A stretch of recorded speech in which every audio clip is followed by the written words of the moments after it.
Bonjour et bienvenue dans cette vidéo.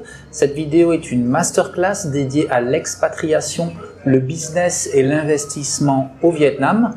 Donc pour resituer un peu le contexte, Sébastien m'a invité, donc je le remercie pour partager mon expérience sur le Vietnam comme pays d'expatriation pour y faire du business ou pour y investir.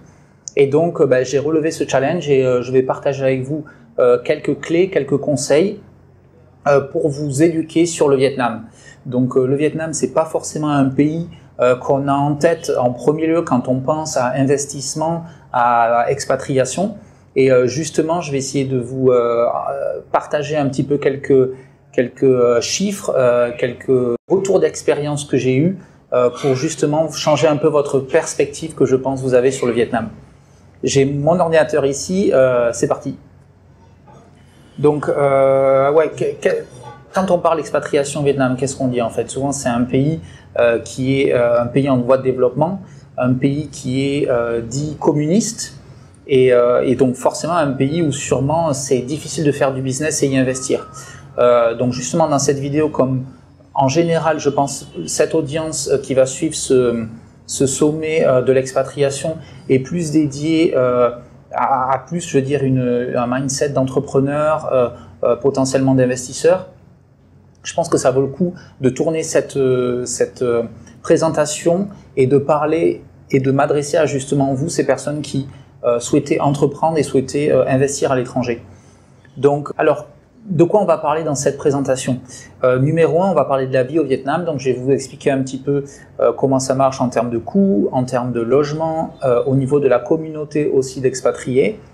Et ensuite, on fera un focus plus sur le business et les investissements. Donc, pourquoi le Vietnam peut présenter des opportunités pour des investisseurs, pour des chefs de projet ou pour des personnes qui ont déjà des business établis à l'étranger mais qui pourraient utiliser des ressources et des produits et services qui peuvent être faits au Vietnam.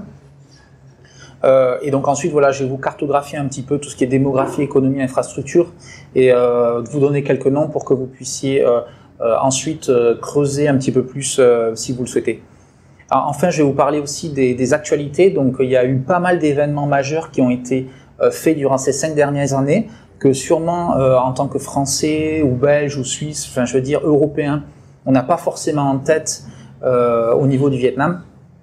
Et donc justement, je vais faire un petit peu cette rétrospective et vous montrer aussi quelles seront à horizon 2 ans, 5 ans ou même 15 ans les anticipations qu'il y a eu de la part de gros cabinets sur l'évolution du Vietnam. Et enfin, afin de vous faire quelque chose quand même assez transparent, je vais aussi vous parler des inconvénients. Donc vous verrez ici un petit peu, vous aurez la vision globale sur les points positifs, mais aussi les points un petit peu moins positifs et les gros inconvénients majeurs que je trouve au Vietnam. Alors déjà, qui suis-je? Ça fait 3 ans que j'habite au Vietnam, je m'appelle Guillaume Rondan, ça fait à peu près 5-6 ans que je suis dans le business sur Internet, donc principalement création de sites en affiliation, en e-commerce, ces sites que j'ai référencés, qui tous les jours maintenant m'apportent des visiteurs et je vends des produits majoritairement en Europe. Et dernièrement, puisque je suis expatrié au Vietnam depuis 3 ans, j'ai été face à des problématiques en tant qu'expatrié et investisseur au Vietnam. Et donc justement, j'ai voulu créer Move to Asia pour justement apporter une certaine perspective sur l'Asie du Sud-Est en général, avec un focus bien entendu sur le Vietnam, puisque c'est le pays dans lequel j'habite depuis maintenant 3 ans. Alors, petite histoire, petite anecdote, comment je suis arrivé au Vietnam. En fait, j'ai commencé par y faire un tour de moto. J'ai traversé le Vietnam du sud au nord sur des Honda Win, donc ça c'est les motos qu'on avait avec un ami. Et puis finalement, ça m'a vraiment emballé. J'ai vraiment trouvé une bonne, un bon mix entre des villes qui sont développées, qui sont très bouillonnantes, qui sont très chaotiques, et en même temps des endroits très reculés du Vietnam qui sont encore, on va dire, assez traditionnels, assez authentiques. Et donc j'ai trouvé que c'était justement un parfait équilibre pour une destination pour s'expatrier. Et donc, ben voilà, ça fait 3 ans et j'y suis encore. Donc on va parler maintenant un petit peu de la vie au Vietnam.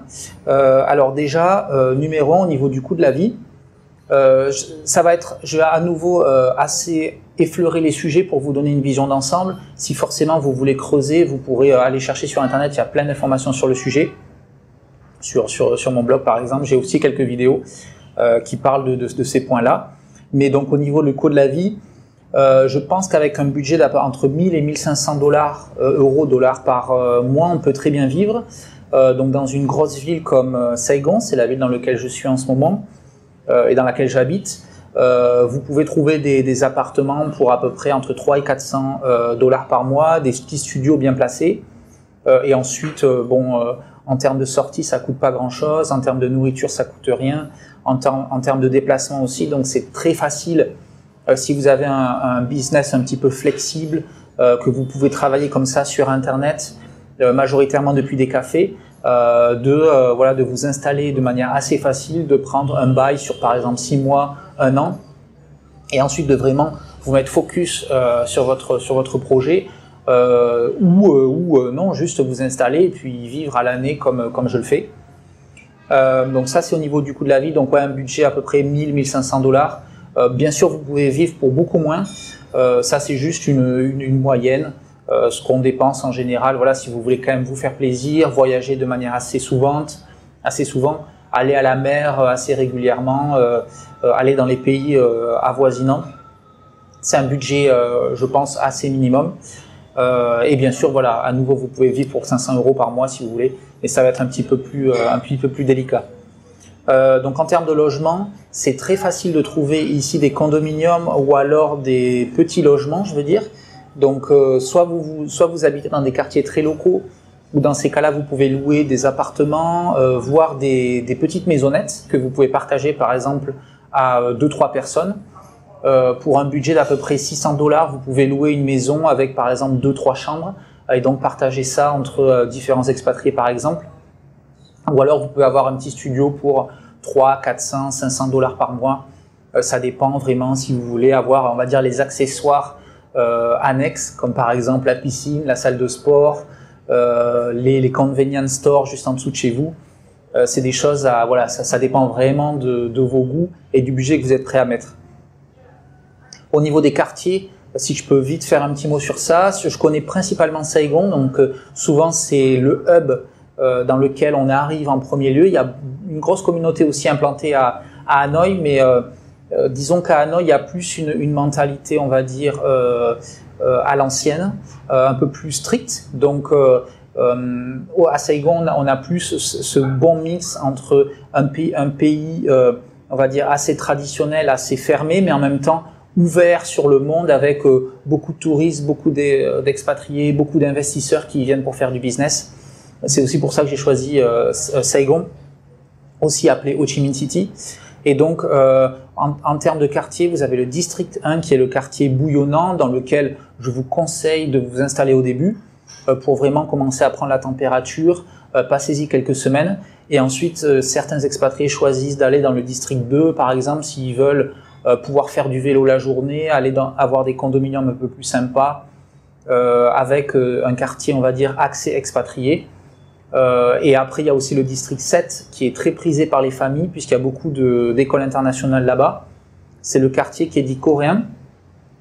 Et ensuite, vous avez aussi des quartiers un peu plus locaux, le district 3, le district 10, qui sont très proches du district 1, le district 4 aussi, qui permettent assez facilement voilà, d'être à 10 minutes de moto, on va dire grand maximum, du district 1. Donc si jamais vous avez des rendez-vous clients, si jamais vous avez par exemple, vous venez pour y travailler, vous aurez les espaces de coworking, vous aurez des bureaux, etc. ou des cafés comme celui-ci dans lequel je me trouve aujourd'hui pour pouvoir travailler, pour pouvoir être efficace dans vos journées.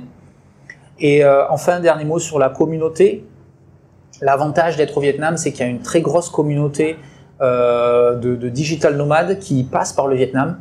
Et vous avez aussi beaucoup de Vietnamiens, une communauté locale qui fait beaucoup du business en ligne.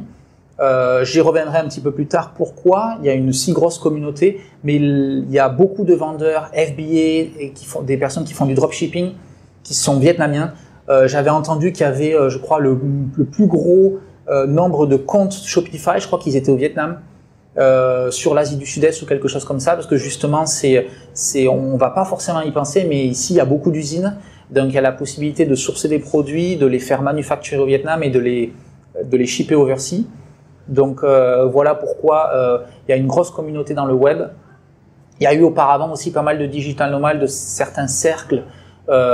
Sur les Français, il y avait Stan Leloup qui était auparavant ici, et il y avait aussi un petit groupe d'expatriés qui bossaient sur le web, qui étaient implantés à Saigon. Là, il y en a un petit peu plus, il y en a un peu moins, il y en a beaucoup qui sont partis sur Bangkok, mais il y a quand même encore quelques personnes qui sont là. Donc si vous arrivez, c'est assez facile dans les espaces de coworking de rencontrer des gars qui font du SEO, du dropshipping, de l'Amazon FBA, et aussi à nouveau vous avez une grosse communauté de locaux qui travaillent sur ça. Donc il y a des événements par exemple SEO, affiliate marketing, dropshipping assez souvent dans les espaces de coworking, et il y a à nouveau une petite communauté d'expatriés qui ont tissé un réseau comme ça, ou même des entreprises par exemple de services, d'agences de développement, d'agences de marketing, puisqu'il y a pas mal d'entreprises, il y a pas mal d'universités très compétentes dans ce domaine-là, dans l'IT notamment, d'où en fait de nombreuses entreprises dans le développement et dans l'outsourcing informatique qui sont implantées au Vietnam. Donc forcément, vous, quand vous arrivez, si vous voulez lancer votre projet, ou que vous avez déjà un projet et que vous voulez comme ça tisser des relations avec des gens pour, on va dire, passer à l'étape supérieure, c'est assez facile au Vietnam de monter une équipe comme ça, de vous entourer de quelques personnes clés et ainsi de pouvoir vraiment aller de l'avant dans votre projet. En parlant de ça, là j'ai mis une petite anecdote, c'est quelque chose qui m'est venu en tête lorsque j'ai fait la présentation. Voilà, à nouveau pour bien ancrer ce côté communauté et ce côté c'est facile d'entreprendre au Vietnam. Je me rappelle avoir eu l'idée d'infoproduits, donc j'avais un site où je vendais un produit en affiliation. J'étais mécontent de ce produit-là puisqu'il y avait un fort taux de remboursement.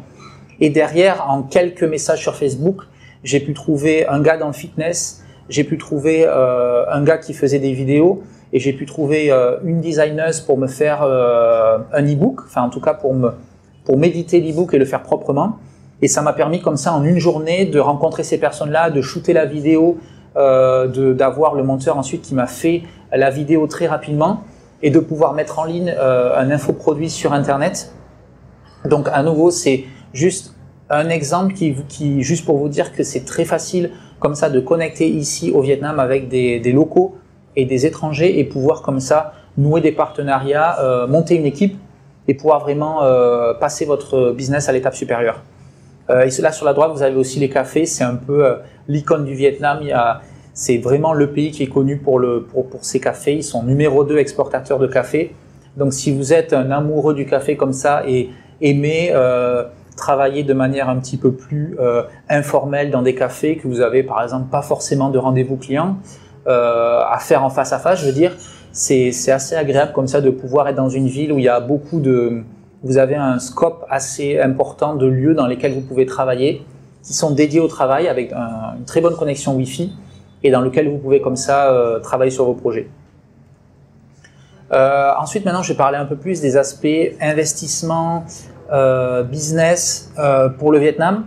Alors, qu'est-ce qu'on a? On a déjà au niveau de la démographie, il y a 97 millions d'habitants au Vietnam. Donc, c'est pour ça qu'il y a pas mal d'entreprises françaises et en général à l'étranger qui, quand elles souhaitent venir s'implanter en Asie, très souvent choisissent le Vietnam. Alors forcément, ça ne s'adapte pas à tous les types de produits, mais si vous voulez cibler un produit dans lequel tester en premier lieu l'import d'un produit et la commercialisation sur place, vous avez forcément une grosse manne de personnes qui sont prêtes à tester votre produit. Forcément, il y a beaucoup d'écart dans la population. Il y a des gens qui sont pauvres, on va dire, par rapport à un mindset français, mais il y a une classe moyenne qui augmente de plus en plus. Donc vous avez comme ça dans des villes comme Saigon, une classe moyenne qui va gagner autour de 1000 $ à peu près, 800 000 $. C'est des gens voilà, qui ont 3-4 ans d'expérience, qui ont voilà, des jobs dans des entreprises soit internationales, soit qui parlent anglais. Donc forcément, si vous avez des produits à importer sur place, vous pouvez comme ça commercialiser vos produits et vous avez pas mal de gens qui pourraient être susceptibles de les acheter. Un petit mot de plus sur la mentalité vietnamienne. En fait, les Vietnamiens sont très tournés vers l'étranger. Si vous venez au Vietnam, que vous êtes tout seul, vous allez facilement comme ça pouvoir parler à des gens dans des cafés, dans la rue. Les gens sont un peu plus de nature shy, donc un peu plus discrets, mais ils seront quand même très ouverts à vous parler, à vous aiguiller. Donc ça veut aussi dire qu'ils sont très ouverts à la nouveauté. Si demain il y a un nouveau produit, un nouveau concept qui vient depuis l'étranger, c'est, je pense, relativement facile de faire parler de votre produit. Ça ne veut pas forcément dire qu'ils vont l'acheter, mais en tout cas ils vont être curieux. Donc il y a eu comme ça des trends durant ces dernières années de beaucoup d'entreprises de Corée qui sont venues commercialiser des produits. Ils sont très axés cosmétiques ici aussi, donc tous ces produits santé, il peut y avoir des opportunités à attaquer le marché vietnamien. Ensuite, donc vous avez aussi 40% de la population qui est inférieure à 25 ans. Donc c'est une population très jeune qui a vraiment un mindset tourné vers l'avant et c'est très agréable au quotidien puisque là on est juste après Covid, là en ce moment on a la deuxième vague. Donc forcément, les gens sont un peu plus, passent plus de temps à la maison, sortent un peu moins. Mais il y a quand même cette dynamique à vouloir aller de l'avant et à vouloir tout le temps trouver des choses à faire. Ça m'arrive très souvent de rencontrer des gens.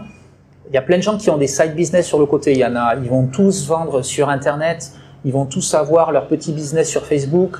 Ici, ils ont Zalo, donc c'est une application locale qui permet, c'est leur Facebook local entre guillemets. Et ils ont tous ce genre de petits projets sur le côté, en plus de leur activité principale. Donc forcément, imaginez quand vous arrivez et vous cherchez comme ça à connecter à des gens, c'est vraiment bien. Je n'ai pas beaucoup d'expérience sur les autres pays d'Asie du Sud-Est et en Europe, je ne sais pas si les gens sont comme ça.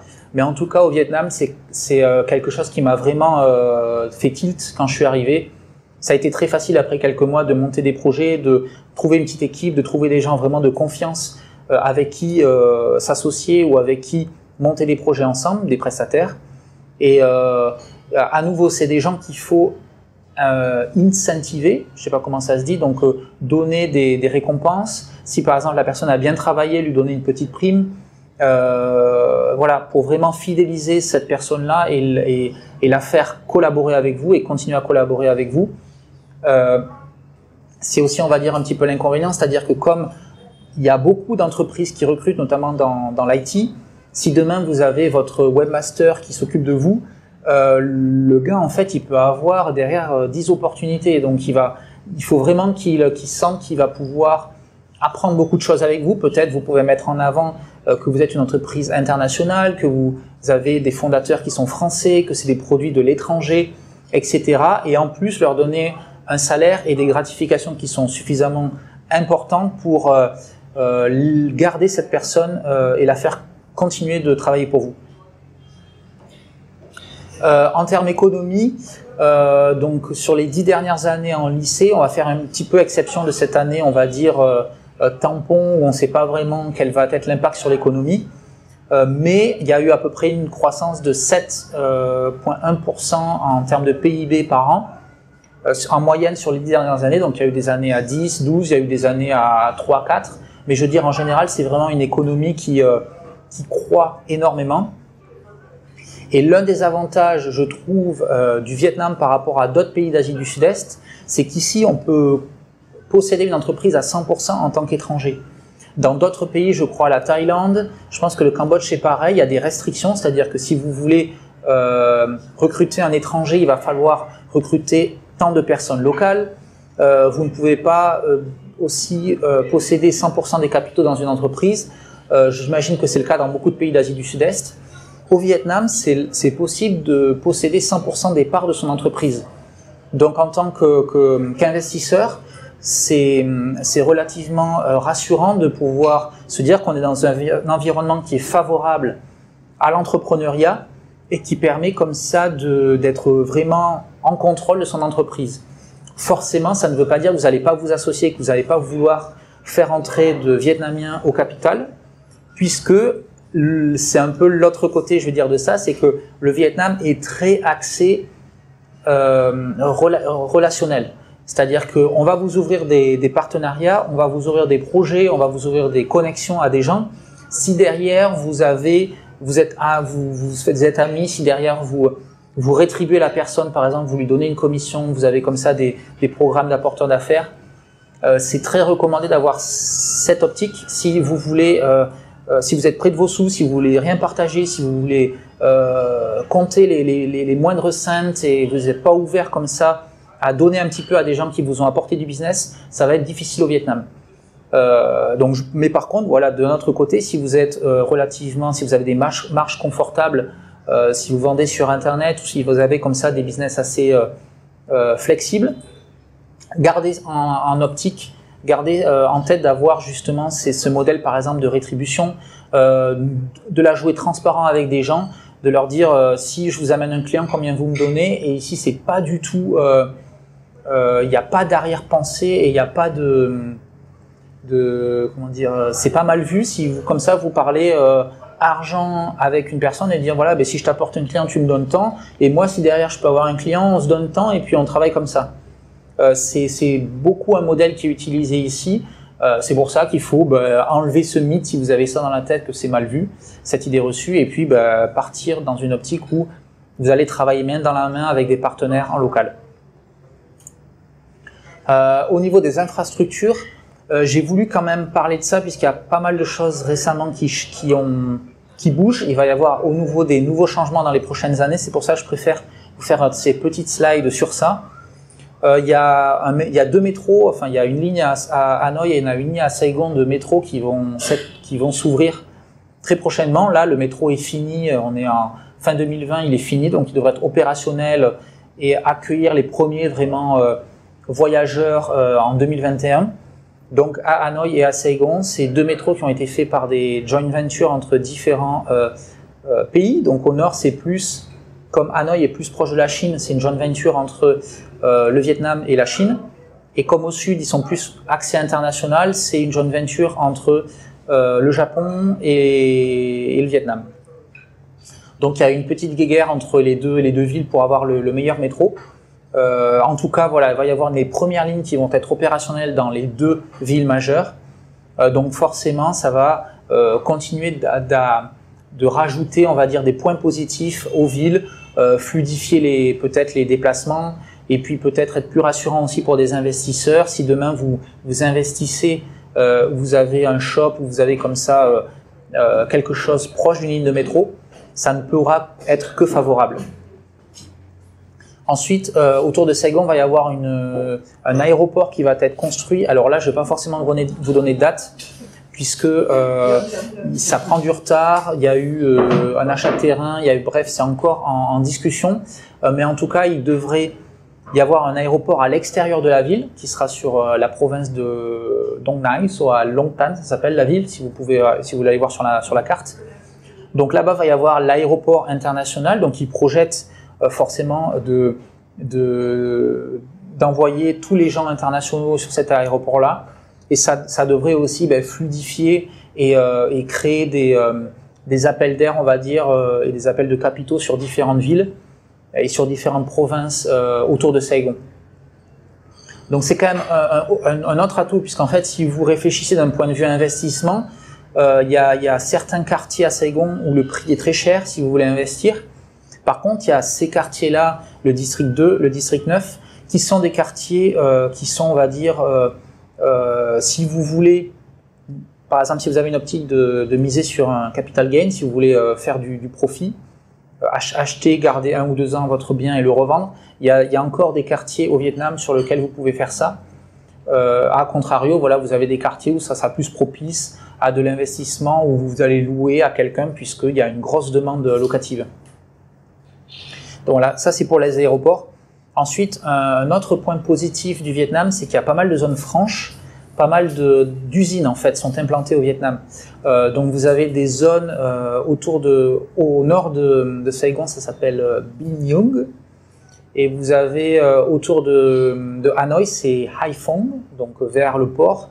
Ces deux endroits en fait sont deux zones où il y a énormément d'usines, et donc vous avez une grosse part de l'industrie vietnamienne qui est tournée vers la manufacture et vers l'export.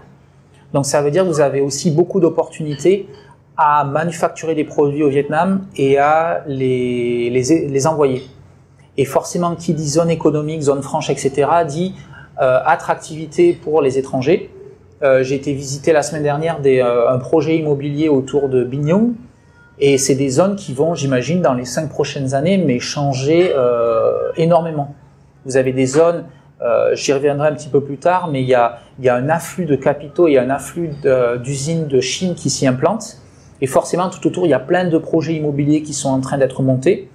Et donc, il y a, j'imagine, pas mal d'opportunités pour des personnes qui travaillent en dropshipping, Amazon FBA, ou juste qui veulent comme ça monter peut-être du sourcing, etc. sur le Vietnam.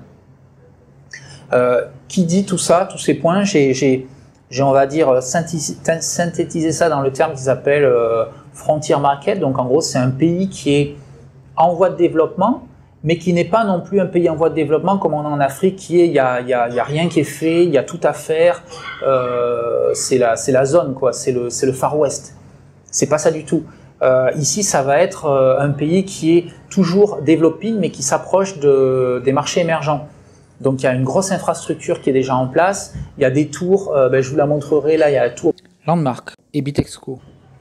Qui sont voilà, vraiment des icônes et qui montrent le dynamisme qu'il y a au Vietnam. Voilà, on n'est pas en mode développement, quoi. On est à la frontière des pays émergents avec une sécurité sociale, avec un accès, avec, je veux dire, un focus qui a été mis à fond sur l'éducation, avec un anglais qui est maintenant devenu super important pour les jeunes, pour les enfants.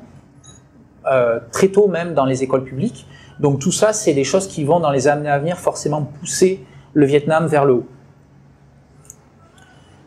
Ensuite, là, je voulais venir un peu sur les points importants que j'estime, des choses qui ont changé ces dernières années et qui vont représenter des appels d'air et des opportunités. Il y a eu en 2015 une loi qui a été passée pour autoriser les étrangers à posséder, je mets ça entre guillemets, des biens immobiliers, puisque au Vietnam, la posséder la terre, même pour des Vietnamiens, n'est pas vraiment ça. On fait une location sur 50 ans, donc en tant qu'étranger, on ne peut pas acheter de la terre, mais sur certains nouveaux projets immobiliers, on a la possibilité d'acheter sur 50 ans et d'avoir donc le droit d'utiliser des appartements ou des maisons sur certains projets. Et donc, à la fin des 50 ans, comme la loi est passée en 2015, on n'a pas encore la visibilité, mais pour les Vietnamiens, ils renouvellent. Donc, en fait, ils vont à l'espèce d'office pour l'espèce de notaire de la ville, et ils vont renouveler leur titre. Et donc, sûrement que dans les prochaines années, il va y avoir comme ça cette mise en place pour les étrangers et pour avoir vraiment un cadre légal et une structure propre pour la propriété pour les étrangers. Donc c'est quelque chose d'hyper important puisque forcément après ça, il y a eu énormément de Singapouriens, de Taïwanais, d'Hongkongais qui sont venus pour acheter de l'immobilier. Et il y a pas mal de gens aussi qui disent Hanoï ou Saigon, c'est Shanghai, c'est Shanghai il y a 15-20 ans. Donc quand on compare comme ça l'évolution de ces deux pays, on se dit waouh, quel va être l'avenir pour le Vietnam. En 2019, il y a eu aussi un événement important qui n'est pas forcément en lien avec le Vietnam, mais au final qui a des grosses répercussions sur le Vietnam. C'est la guerre des taxes douanières entre la Chine et les États-Unis. Donc Trump a forcément mis en place ces taxes pour taxer l'importation de produits chinois. Et en fait, qu'est-ce que ça a fait? Il y a eu un effet domino, c'est-à-dire que beaucoup d'acheteurs aux États-Unis ont demandé aux Chinois de trouver des solutions. Et forcément, comme il y avait déjà une infrastructure qui était en place, et il y a déjà des usines de manufacture au Vietnam, il y a eu beaucoup d'usines chinoises qui sont venues relocaliser au Vietnam. Et donc, ça fait voilà, à nouveau un appel d'air sur des zones franches que je vous disais tout à l'heure. Donc, ces deux zones, c'est vraiment des zones dans lesquelles maintenant il y a un parc qui s'appelle VSIP, donc c'est Singapour, En gros, c'est la zone franche qui est entre guillemets gérée avec des capitaux de Singapour, etc. Et donc, c'est vraiment une zone qui va être amenée à beaucoup se développer. Et derrière, il y a toute une infrastructure logistique et matérielle pour permettre aux boîtes de s'implanter. J'ai été à un événement il n'y a pas longtemps, ils sont en train de monter des usines en kit en fait. Donc il y a maintenant toute une logistique qui est mise en place pour monter des usines, monter des infrastructures, trouver du personnel, etc. pour juste délocaliser une partie de la main d'œuvre, trouver des gens locaux, trouver les machines qui vont bien et puis juste manufacturer au Vietnam. Donc c'est forcément super bien pour le pays. Il va y avoir comme ça, j'imagine, dans les prochaines années, de plus en plus d'opportunités sur ce créneau-là. Donc petit big up aux personnes qui sont dans le FBA dropshipping. Aujourd'hui, vous êtes sur Alibaba. Allez voir ce qui se passe sur Alibaba Vietnam. Il y a quelques il y a quelques usines qui sont listées. Et j'imagine que dans les années à venir, il y aura de plus en plus comme ça de produits à venir sourcer au Vietnam. Il y a quand même sur ça des inconvénients, c'est-à-dire que comme ça reste un marché qui est assez nouveau sur la manufacture, il y a pas mal de secteurs qui sont pas encore aussi bons, notamment tout ce qui est électronique, c'est pas encore ça, mais il y a par contre le textile, le mobilier, le travail du bois. Toutes ces choses-là, il y a vraiment une main-d'œuvre qui était déjà connue pour ça auparavant. Donc, ça ne va faire que monter le niveau, monter la gamme, monter la qualité qu'il y a aujourd'hui au Vietnam et à nouveau présenter des opportunités pour l'avenir. Le VFTA, ce que j'ai marqué là, c'est en 2020. Là, ça s'est passé en août 2020, donc c'est appliqué à partir d'août. C'est en fait un accord de libre-échange entre l'Europe et le Vietnam, enfin en gros, et des pays d'Asie du Sud-Est, mais forcément le Vietnam est l'un des leaders en export dans l'Asie du Sud-Est. Et donc ça va être derrière de couper l'ensemble des frais douaniers, des échanges entre les deux pays. C'est-à-dire que si vous êtes une boîte française que vous souhaitez vous implanter en Asie, maintenant va y avoir une baisse des taxes à l'import côté Vietnam, mais il y a aussi dans le sens inverse. Donc toutes les usines et toute la manufacture qui va être faite au Vietnam va être dédouanée entre guillemets. Il y a, je crois, 99% en général. Il y a forcément des taxes qui y restent, mais sur la majorité des produits, il y a un gros dédouanement qui est fait. Donc ça, à nouveau, ça pourra présenter des opportunités dans la manufacture de produits au Vietnam pour l'export. Et là, un petit peu un forecast. Donc pour l'avenir, en 2021, il va y avoir les métros, comme je vous ai dit, donc un à Hanoï et un à Saigon. Et là, je vous ai mis des sources. Donc The Financial Times, il y a un article qui est assez intéressant qui compare un peu en fonction de données du FMI et en fonction d'une grosse analyse qu'ils ont fait. Ils ont pris une cinquantaine de pays, je crois, et ils ont fait les projections dans les prochaines années. Et donc là, apparemment, le Vietnam va ou a, je crois que c'est en ce moment que c'est en train d'être fait, mais va devancer d'ici 2023 la Belgique et la Suisse en termes de PIB. Alors attention, c'est le PIB avec un indice PPP, donc parité de pouvoir d'achat. Donc c'est pas le PIB qui est coté en dollars, mais en fait c'est un calcul où on inclut aussi le poids de la monnaie. C'est-à-dire ici, par exemple, le coût du travail, en général, si on prend un gars dans une usine, ça coûte $200, $300. Si ce même gars dans une usine en Suisse, ça coûte $2000, forcément, il y a un facteur x10. Mais ça montre quand même l'effet de la production, du turnover en fait qu'il y a dans le pays et de la production et de combien de value entre guillemets est généré par l'ensemble de l'économie en mettant à nouveau en parallèle différents pays en fonction, voilà, le coût de la vie est différent, les salaires sont différents, les biens coûtent des prix différents, mais voilà, il y a comme ça un index qui est recalibré en fonction du pouvoir d'achat dans les pays. Et donc voilà, en tenant compte de cet indice, le Vietnam va devancer ces deux pays, donc c'est assez intéressant de le savoir. Et ensuite des projections à 2050, ça c'est l'article de PwC, donc l'un des gros cabinets de de conseil et d'analyse dans le monde qui a fait cette analyse sur le monde en 2050. Et là, sur son analyse, il y a forcément le Vietnam qui va prendre, il y a la plus forte progression, je crois qu'ils prennent 12 places. Donc pareil en PPP, donc en PIB relatif au PPP, il y a derrière la plus forte augmentation du Vietnam par rapport à tous les pays en fait, hein, Bangladesh, Myanmar, enfin même des pays d'Afrique qui boostent. Il y a comme ça le Vietnam qui a la plus forte augmentation. Alors bon, c'est aussi en 2050, donc forcément ça fait 30 ans. Il y a plein de choses qui peuvent se passer, c'est assez long. Mais ça veut quand même dire que si vous voulez faire du business, c'est intéressant aussi de s'y projeter à horizon 5 ans, 10 ans, 20 ans. Si on achète de l'immobilier, si on veut comme ça monter une entreprise, si on veut attaquer un marché et diffuser un produit, une offre, c'est des marchés qui sont d'avenir. Donc voilà. Maintenant, pour être transparent, je vais vous faire la partie plus inconvénients. Donc, en termes d'inconvénients majeurs que je vois sur le Vietnam, c'est qu'il y a eu récemment une politique qui s'est durcie au niveau des visas. Donc, comme en fait tous les pays, hein, au Cambodge ça a été le cas, en Thaïlande ça a été le cas, c'est difficile maintenant de vivre au Vietnam à l'année sans être installé, sans avoir par exemple de tax ID, sans avoir de contrat de travail, etc. Comme ce qui est le fait au Cambodge par exemple, ou même je crois en Thaïlande. C'est-à-dire que si vous pouvez y passer du temps au Vietnam et si vous voulez passer 6 mois par an, ça va être délicat comme ça de faire des visa run et de cumuler des extensions de visa.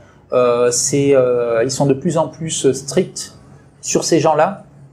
Il y a eu par exemple des cas de blacklistage, donc il y a eu des gens qui ont trop cumulé, qui n'ont pas payé des impôts, et pour le coup ils ont vu que non, la personne fraudait, travaillait sur le sol vietnamien sans payer d'impôts. Et donc pour le coup, voilà, c'est des gens qui ont été mis sur liste noire entre guillemets. Alors je sais pas combien de temps, mais voilà, faut faire assez attention. Il y a forcément des solutions si vous voulez vous installer.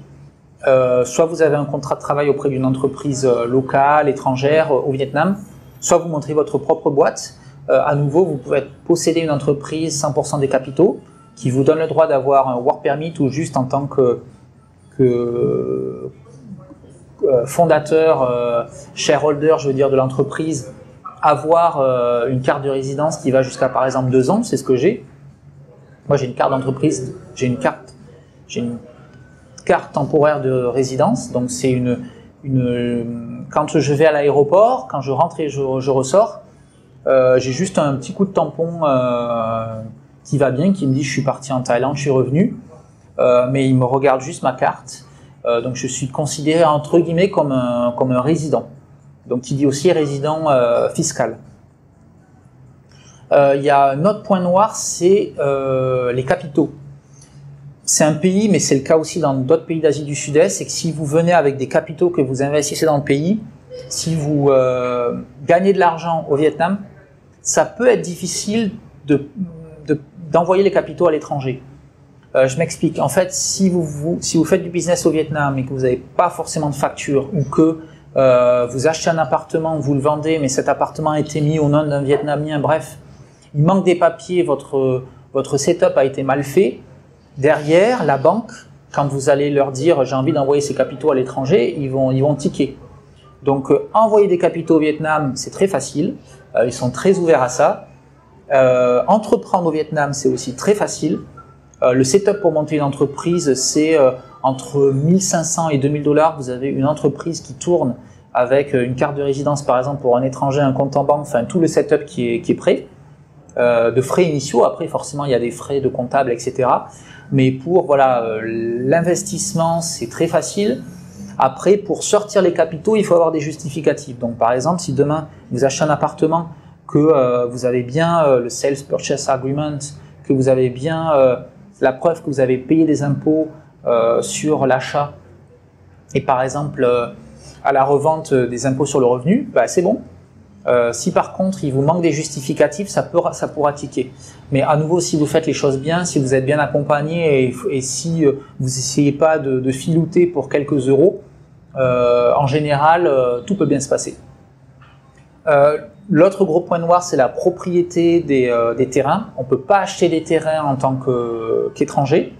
Donc Si vous avez des connaissances, des gens en qui vous avez confiance, il y a énormément d'opportunités sur des terrains, il y a pas mal de villes.